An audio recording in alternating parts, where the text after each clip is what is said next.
Just a minute.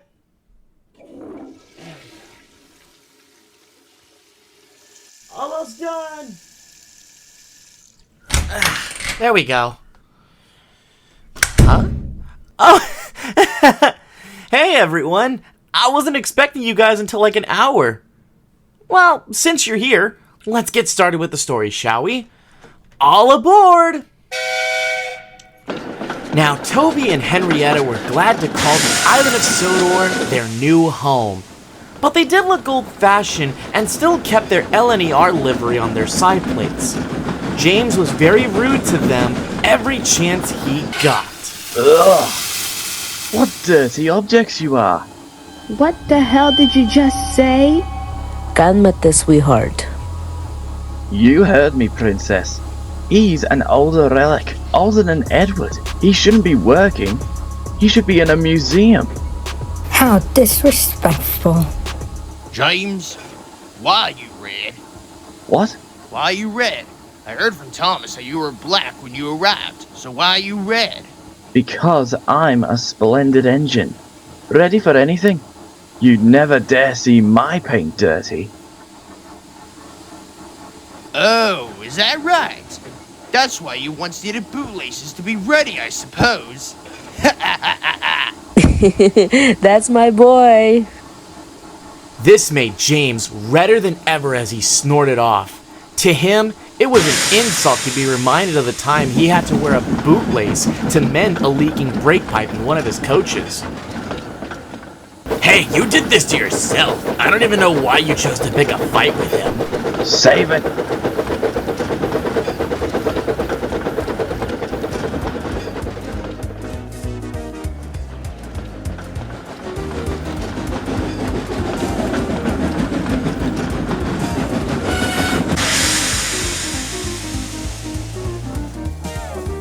After James made it back to Knapford, he had to leave his coaches in the yard.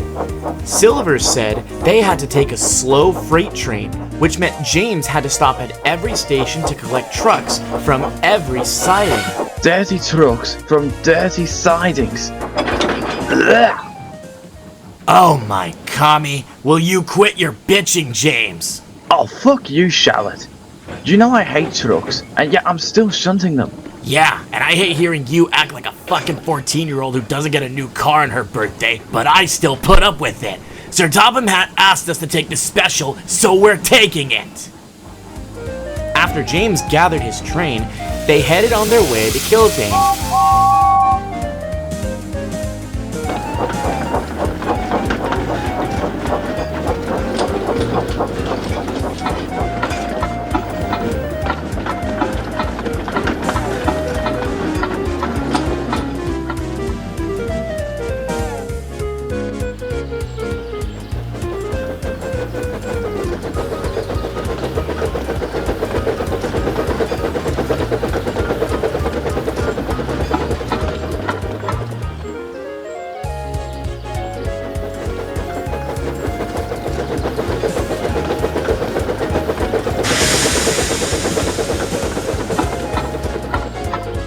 As they proceeded to climb Gordon's Hill. Heavy trains usually halt here to pin their brakes down when they reach the top. James had had an accident with trucks long ago and should have remembered this, but he was too stuck up in the boiler, thinking of what he'd tell Toby the next time they met. James, hold up! We need to give SBO time to brake! Oh shit, I forgot! James and his train were running faster and faster down the hill. I have to stop! Charlotte, the brakes! I'm trying! The train's too heavy! James was going faster and the trucks were pushing him on and on. Vector the crocodile had heard James's whistle blow 3 times from afar and switched the points to a siding. Disaster laid ahead.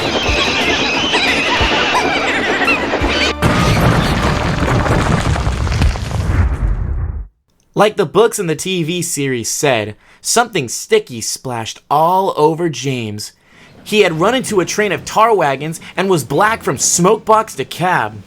In a strange way to say it, He was more concerned about being dirty than hurt. But some of the tar wagons in James's cars were all to pieces. James, are you alright? Yeah, just in pain. How's my paintwork? It's decent. I'll ask Vector to get the breakdown train. When the breakdown train came, Toby and Percy came to help with it to clear the mess. Santo Inferno del Inferno, what the hell happened here? Trucks. That's really all I can say. Look here, Percy. Whatever is that dirty object? That's James, didn't you know? Well, it's James's shape, but James is a splendid red engine, and you never see his paint dirty. Alright, you two, that's enough. James is already embarrassed enough as it is. Percy and I will handle the unhurt cars. Toby, Charlie, Vaggie, and Shallot will help with getting James re-railed. Yeah, I already got him re-railed. What? You guys do know me and Sonic can lift up to over 500,000 pounds, right? What? It's true. Anyway, Percy and Toby had cleaned up the mess and took James home, where they met Sir Topham Hatt.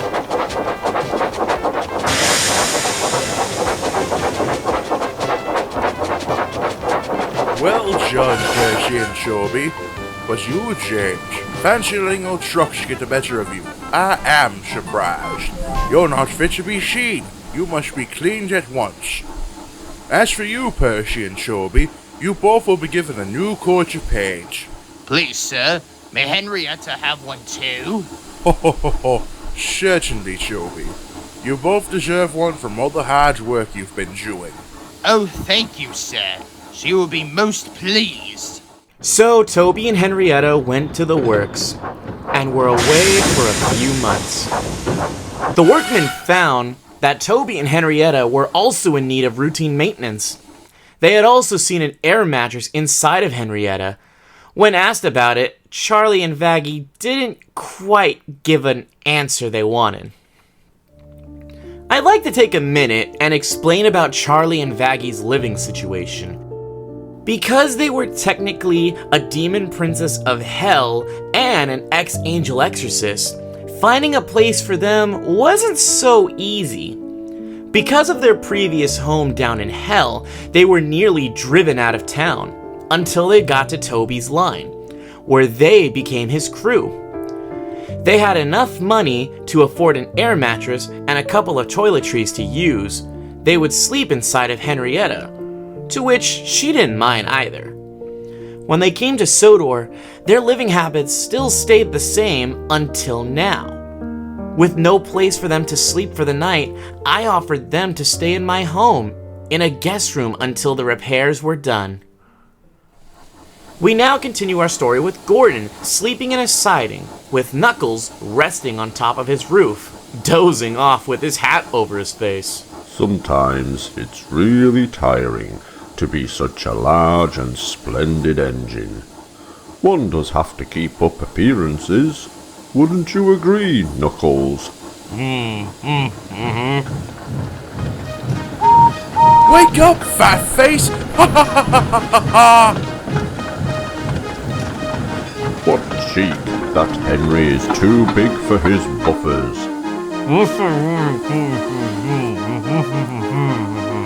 Knuckles, your hat. I said, that's ironic coming from you. Your buffers are bigger than his. I meant it metaphorically, you asshole. That Henry, on the other hand, fancy speaking to me like that. Me, who's never had an accident once. But aren't jammed whistles and burst safety valves considered accidents? Rubbish, little Percy. Simply high spirits. Might happen to anyone. But to come off the rails like James, or to run into a train like Henry, I ask you, is it right? Is it decent? I don't know. Coming from me, you might do something really stupid and probably have an accident.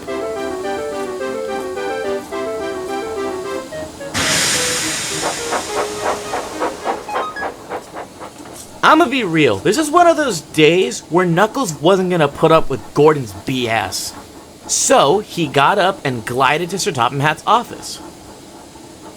Sir Topham, Monica. Good afternoon, Knuckles. Hey, Knuckles. What you doing here? Sir Topham, this might sound questionable at first, but may Monica and I switch engines for the day? I have a small headache and cannot dare to hear Gordon's complaining. I don't see harm in it. I remember earlier Zelda swapped with Amy the other day. That must have been very awkward for Henry. You'd think that, but they've made up and forgiven each other. As for you two, you can swap engines as long as Monica is okay with it. Sure, I don't mind. Thank you, Monica. As the saying goes, I owe you one.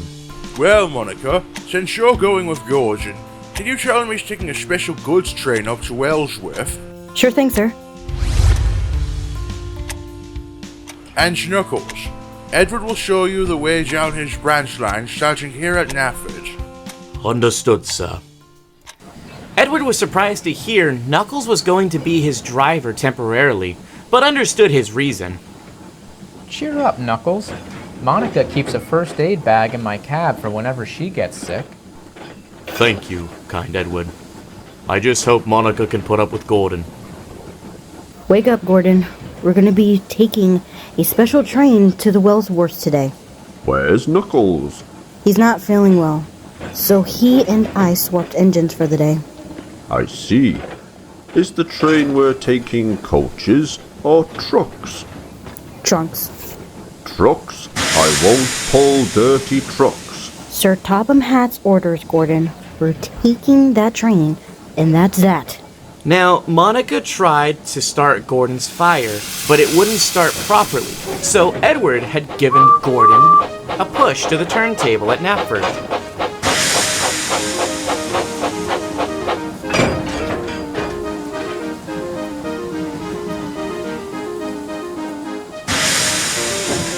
I won't pull those dirty trucks. Don't be silly, Gordon. Trucks only cause trouble if you don't handle them with care. You'll be fine. Blasphemy. Trucks are born troublesome. Oh, Toriyama, is this what Knuckles meant? When Wario started the turntable, the movement had started Gordon's fire, and it was burning brightly. But he had other plans. Originally, Gordon was going to move forward just a tad so his leading wheels would hit the ballast, jamming the turntable. But he started so quickly that he fell into a muddy ditch close by.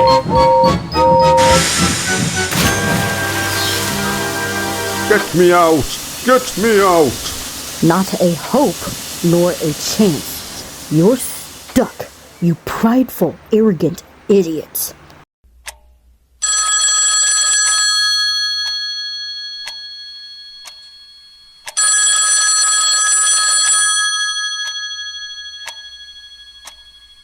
Hello?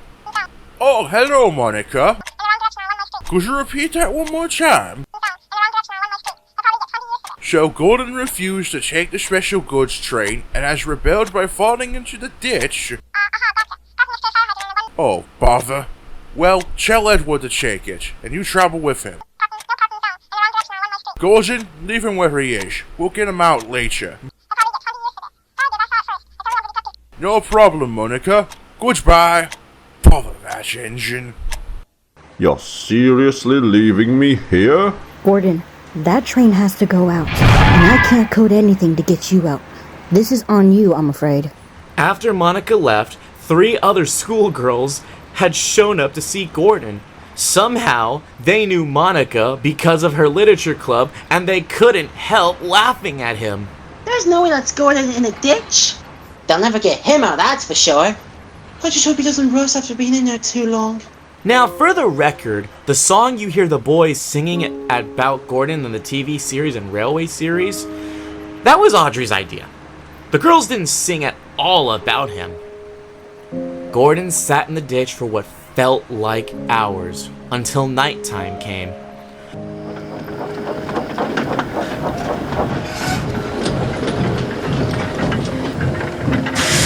James and Henry brought the breakdown train, and Tails, who looked slightly irritated, only because it was past his bedtime. They pulled his tender out first, and James had to pull Gordon out and park him into the sheds where he stayed silent and in disgrace.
The next day, Thomas was waiting at Lower Tidmouth when Gordon pulled into a station with a goods train. Sir Topham Hatt had booted him off the express trains until further notice. Phew! What a funny smell! Can you smell a smell? I can't smell a smell. Neither can I. A funny, musty sort of smell? Nothing? No one noticed it till you did. It must be yours. I don't smell anything either, Thomas, and I have a pretty strong nose. Annie? Clarabelle? Do you know what I think it is?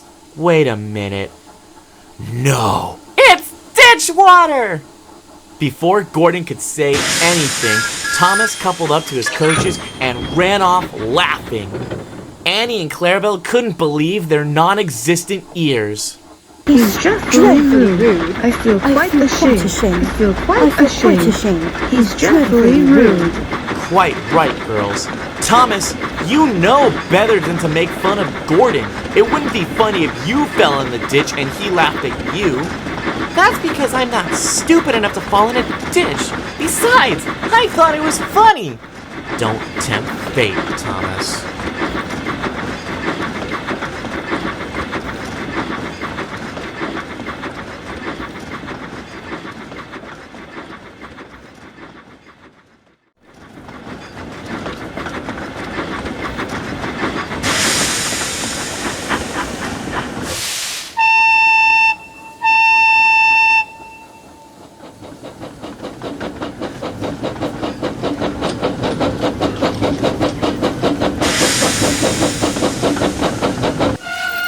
Hello, Thomas. Back from your train?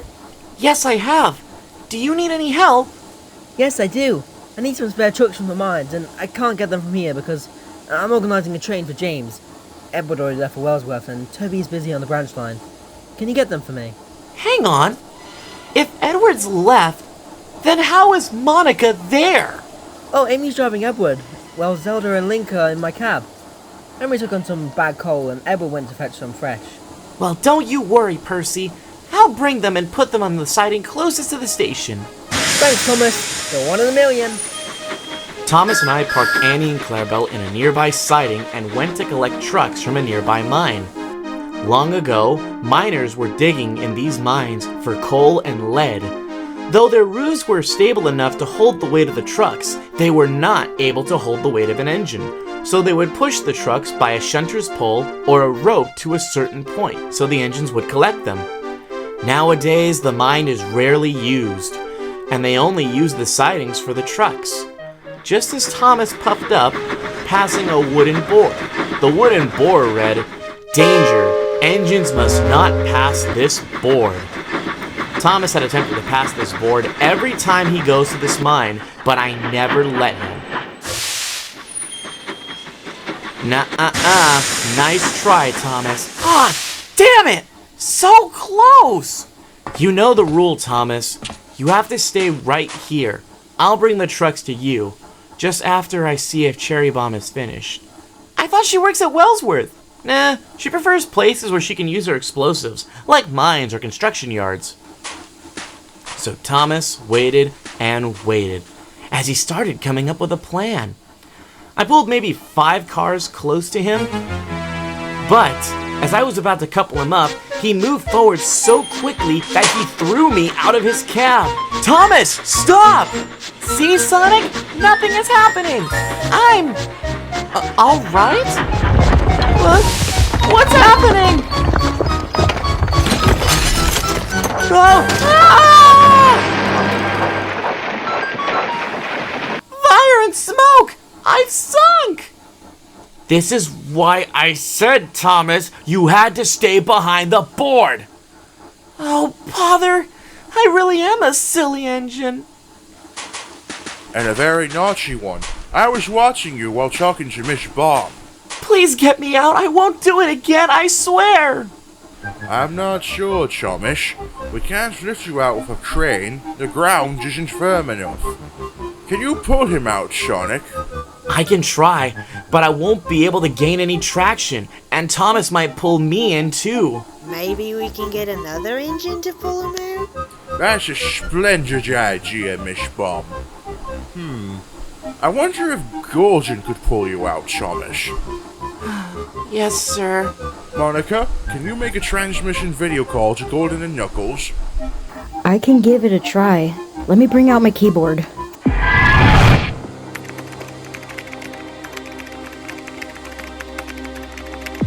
And that is why I watch over the Master Emerald on Angel Island. So why would Rouge want it? The same reason any woman sees a big jewel. To keep it, and try to make it look glamorous on there. What does transmission incoming mean? Monica must be trying to communicate with us. How did she run her commands again? Right, I remember. Run transmission! Knuckles, can you see me? Yes, I can, Monica. Knuckles, is Gordon near you? Right here, sir. Excellent. Listen, I need you to hook up your cable pulley onto your front and head over to the lead mines. Right away, sir. Any reason why? Thomas passed the danger sign and fell into the mine. We are on our way. Once Gordon's cable was attached, they rushed to the lead mines as fast as they could. Down a mine, is he? What a joke. Gordon had made it to the lead mines, seeing Thomas stuck in the mine. Fear not, Thomas. We'll get you out with a couple of puffs. Sonic, can you connect the cable to Thomas's coupling? You can fly so you won't risk the ground falling in. I'm on it. Excellent. Now, Gordon, on my mark, heave as hard as you can. You've got it, Sir Topham. I'll heave as well, Sir Topham. And I'll push Thomas from down here. Right then. Are you free, Reggie? Ready, sir. Heave! Come on! Come on! Come on!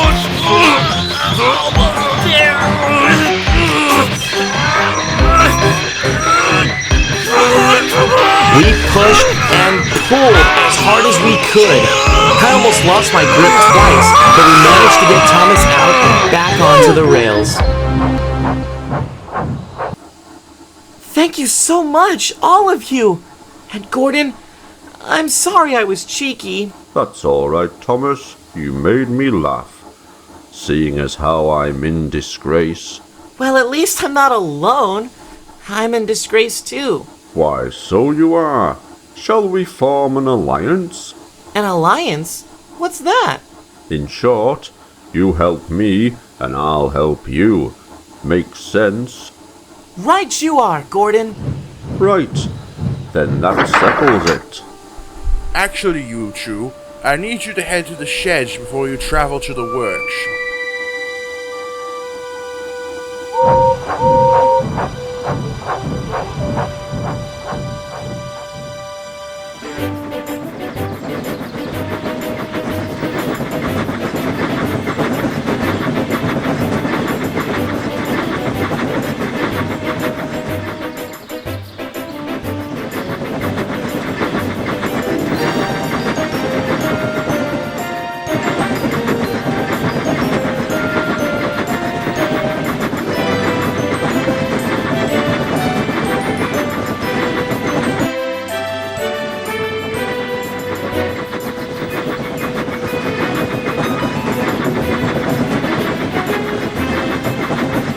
With that, Thomas and Gordon made it on their way to Tim's sheds, where every engine was waiting for the news.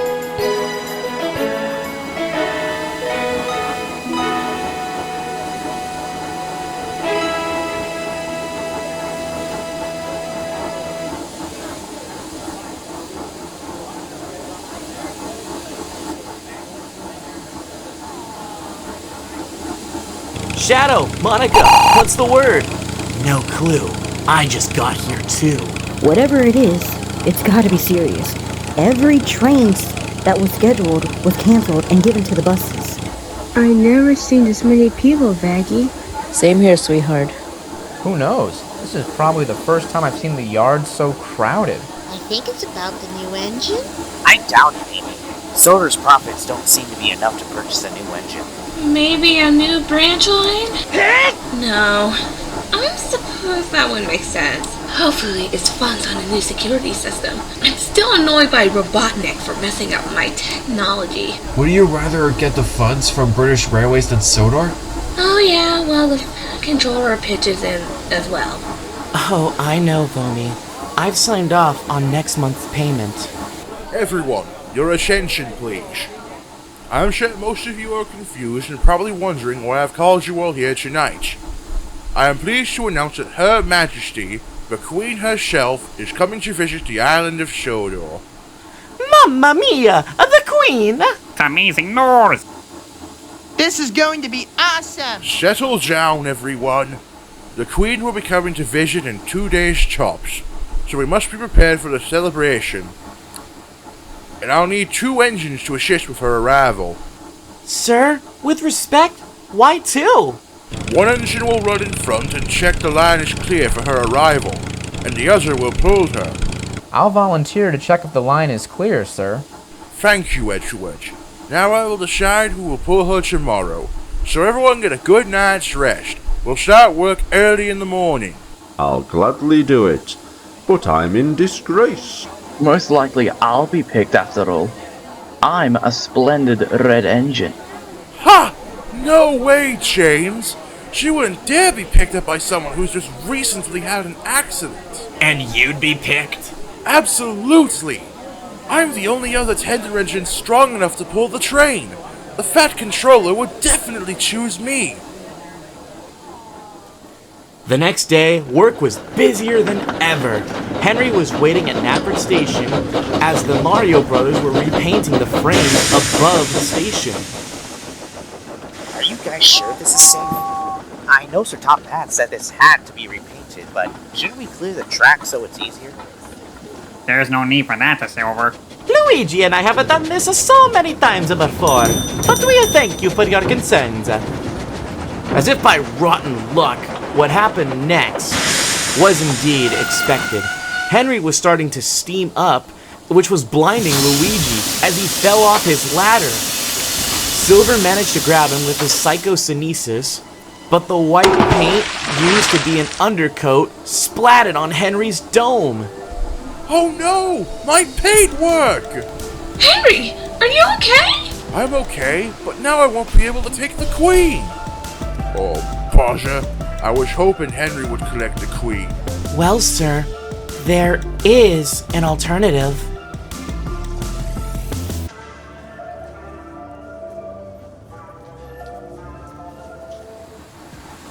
So Sir Topham Hatt walked over to Thomas and Gordon as Knuckles and I were coating our engines with the water-resistant substance. Sonic, 12 o'clock. Oh, Sir Topham, how can we help you? I'd like to speak to Thomas and Gordon. Please, sir. One at a time, please. Now, Gordon. May Thomas go back on his branch line? And Thomas. Please, sir, may Gordon go back on express services? I do see you are both sorry, and I believe you both have learned your lessons. So, Gordon, you'll be back on express runs, and Thomas, you'll be back on your branch line. Both were indeed glad to be back and on their runs. And Gordon was especially pleased to hear he would be pulling the Queen. The engines of Sodor were working harder than ever. Thomas and Percy worked on shunning as fast as they could.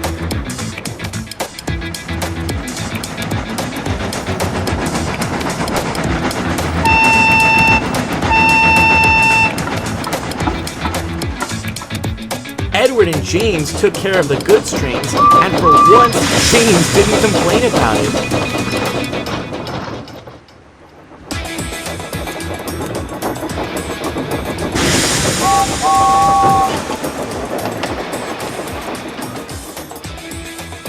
Toby worked hard on the branch line and hurried with his deliveries.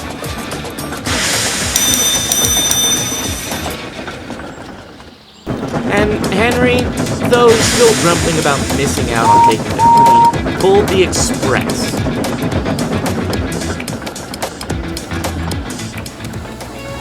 By 1963, on a Tuesday afternoon, the day had come. All the engines had gathered on the side to watch as Edward came into view.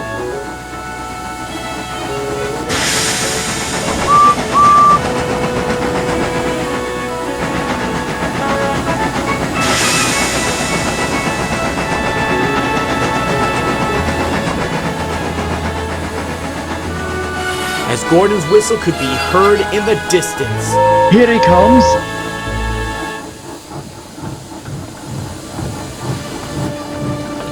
There was Gordon, pulling 2 royal coaches as he pulled into the station platform.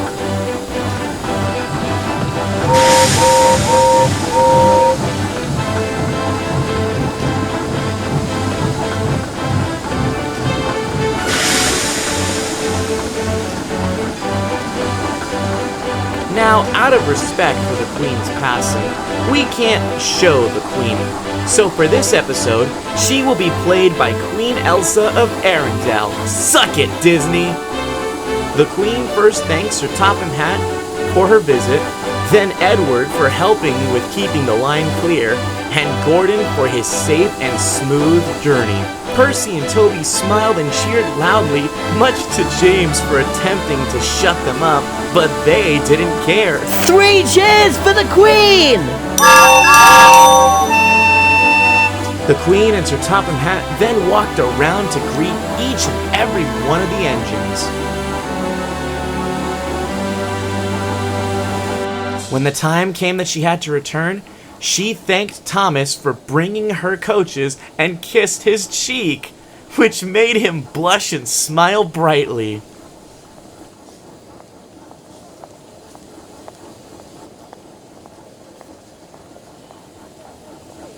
Now, since we technically had an episode about James and Thomas, I think it's safe to say our next batch of stories will be based on our junior member number 6. But that's a story for another day. My name is Sonic, and thanks for listening.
Bye.